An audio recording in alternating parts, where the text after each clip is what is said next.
Welcome sa Marco AU Vlog. Ngayon, pupunta tayo sa mekaniko ko kasi may problema na naman ako sa sasakyan ko. Nag-engine light siya.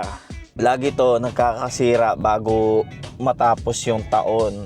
Yung thermostat niya kasi bumababa, hindi niya namimit yung 90. Ang last na ginawa ko, nagpagasolina ako. So akala ko naman, yung nangyari sa akin nun, parehas lang. Kasi yung nangyari sa akin nun, parang walang yung lead ko, hindi ko natakpan mabuti. Speaking of sasakyan, bumili ako ng sasakyan kasi mas madaming opportunity do sa ibang lugar, yung malalayong lugar. As a chef, may mga restaurant na malayo na...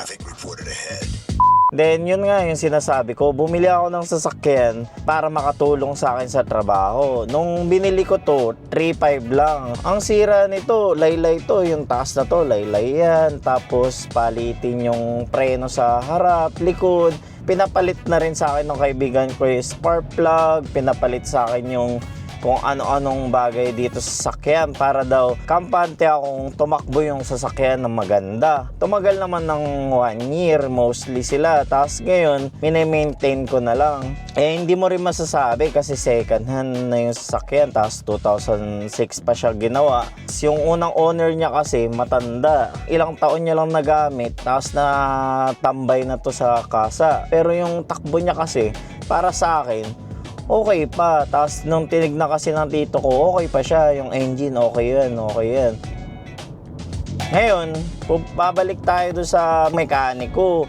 Pag kahit gabi na, nag-chat ako na, Kuya, ano kaya problema nito? Kuya, okay lang ba kung patingin nito? Oh sige, ano ba naging problema? Send ka ng picture. As in, tinutulungan ako ni Kuya. So ngayon, dun tayo babalik. Medyo malayo sa bahay ko, sa trabaho ko. Pero talagang pinupuntahan ko siya kasi magaling siya. Tapos talagang kompleto siya ng gamit. Kasi mas maganda daw, titignan niya yung sasakyan ng physical. May dudugtong niya sa computer niya para makita niya yung sira. Kung ano talaga yung sira.